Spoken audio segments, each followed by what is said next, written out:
राजा भैया की जहाँ आभा मंडल है वही एक लंबी संघर्ष गाथा भी है। बीएसपी के शासन में आपके साथ क्या हुआ ये सबको पता है। सुना है कि जब आपके परिवार वाले वहाँ पर मिलने के लिए गए थे तो आपने रामचरित मानस मांगा था, वहीं पे अध्ययन किया था, उसके पहले भी पढ़े होंगे। तो उस दौर में जो आपने गुजारे थे उसका अनुभव।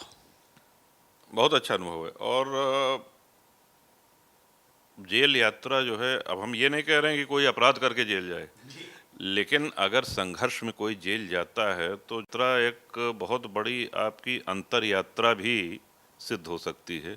जो स्वाध्याय करने का, पढ़ने का जो अवसर जेल के अंदर मिलेगा वो बाहर व्यस्तता के कारण नहीं मिलता है। और बड़े बड़े ग्रंथ लिखे गए कारागार में, बहुत से उपन्यास या बहुत सी जीवनियाँ प्रेरक पुस्तकें लिखी गई, तो निसंदेह उसका लाभ हुआ है। राजा भैया कभी खुश होते होंगे, कभी निराश भी होते होंगे, कभी अकेले होते होंगे, क्या गुनगुनाते हैं? गुनगुनाने का तो ऐसा कुछ नहीं है, और हम भी एक सामान्य मानव हैं, और जैसे जीवन में उतार चढ़ाव आपके होता है, हम सभी लोगों के होता है, अच्छे बुरे क्षण आते हैं, तो वो सबके जीवन में आते हैं। प्रभु श्री राम की कृपा से, हनुमान जी महाराज के आशीर्वाद से फिर चुनौतियों का सामना करते हुए फिर जनसेवा में तत्पर, फिर सबके बीच में। कुछ न कुछ तो आपकी भी हॉबी होगी। हाँ, हमारी हॉबी है। वॉलीबॉल खेला करते थे, घुड़सवारी हमारी हॉबी है, और निशानेबाजी का शौक है। ये शौक है, अध्ययन करने का शौक है, किताबें पढ़ने का, जब जैसा समय मिले। यदि कोई श्री रामचरित मानस की आलोचना करता है, बुराई करता है, तो वो अभागा है, और हमारा मानना है कि उसने अध्ययन नहीं किया है मानस। राजा भैया के बोलने के अंदाज के और उनके स्वभाव के हमारे युवा साथी जबरा फैन हैं। हर बार उनका स्टेटस लगाते रहते हैं। आज उन्हीं से जानेंगे कि इतनी विषम परिस्थितियों में भी उनके अंदर वो शालीनता आती कहाँ से है। बहुत बहुत धन्यवाद हमारी प्रशंसा करने के लिए कि आपने ऐसा कहा।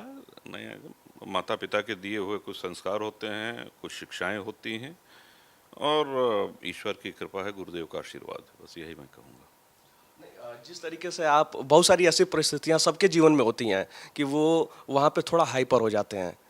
आजकल युवा साथियों में बहुत ज़्यादा देखने को मिलता है कि कोई बात विवाद हो गया, आपस में लड़ाई हो गया तो बहुत ज़्यादा हाइपर हो गए। तो उनको क्या संदेश देना चाहेंगे, किस तरीके से वो अपने अंदर स्थिरता लाएं? नहीं, थोड़ा ध्यान करें, थोड़ा स्वाध्याय करें, पूजा पाठ करें, सब ठीक होगा। स्वाध्याय से याद आया कि आप जो है जेल यात्रा के दौरान श्री रामचरितमानस का काफ़ी अध्ययन किए। तो श्री रामचरितमानस से आज के युवा साथी क्या सीख सकते हैं, पहले और अब में जो परिवर्तन देखने को मिल रहा है?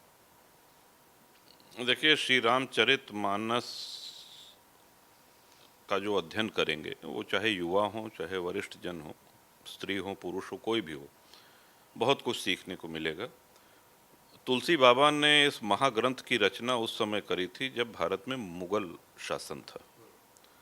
अच्छा, संस्कृत एक बहुत ही सीमित वर्ग के लिए संस्कृत की शिक्षा उपलब्ध थी, वो भी जो गुरुकुल थे वो नष्ट किए जा रहे थे, संस्कृत की शिक्षा को हतोत्साहित किया जा रहा था, और हमारे जितने भी धर्म ग्रंथ हैं सब देव भाषा अर्थात संस्कृत में लिखे गए हैं। तो भगवान की महिमा, उनकी लीलाएं, उनका व्यक्तित्व, उनका जीवन, ये हमारे आप जैसे आम व्यक्ति जो संस्कृत के विद्वान नहीं हैं, हमारी पहुंच के बाहर थे। तो गोस्वामी तुलसीदास जी ने संस्कृत का सम्मान रखते हुए, मैं ये बात दोहराना चाहूँगा कि हर अध्याय में मंगलाचरण संस्कृत से ही होता है, 7 सोपान में। लेकिन हमारी आपकी भाषा, जिस भाषा में हम लोग बात करते हैं, ग्राम्य गिरा या इसी अवध की भाषा अवधी, उसमें रच करके भगवान श्री राम को घर घर पहुंचा दिया, या ये कहा जाए कि बहुत से लोगों को भगवान श्री राम के निकट पहुंचा दिया। तो अभूतपूर्व योगदान है गोस्वामी तुलसीदास जी का। और यदि कोई श्री रामचरित मानस की आलोचना करता है, बुराई करता है, तो वो अभागा है, और हमारा मानना है कि उसने अध्ययन नहीं किया है मानस का। अगर कोई भी व्यक्ति एक बार अध्ययन कर ले, बाकी कुछ न करे, तो आलोचना का कोई प्रश्न ही नहीं उठता है।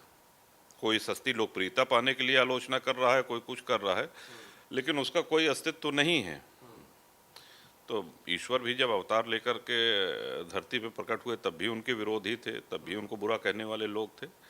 तो श्री रामचरितमानस ये कलयुग की संजीवनी है।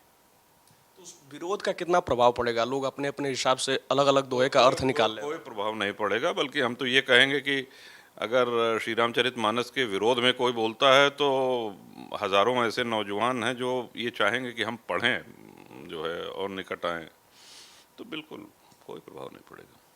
मकर संक्रांति के अवसर पे हिंद महासागर की तस्वीर काफ़ी वायरल हुई, जिसमें आप योग ध्यान कर रहे थे। गंगा सागर की तस्वीर, माफ़ कीजिएगा। जी जी।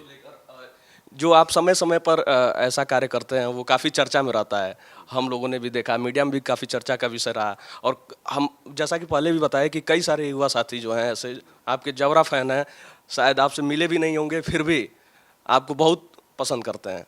तो इस तरीके के क्रियाकलाप, योग करना, ध्यान करना, ये सब कहाँ से आता है? ये तो हमारी सभ्यता, हमारी संस्कृति, हमारे धर्म में है।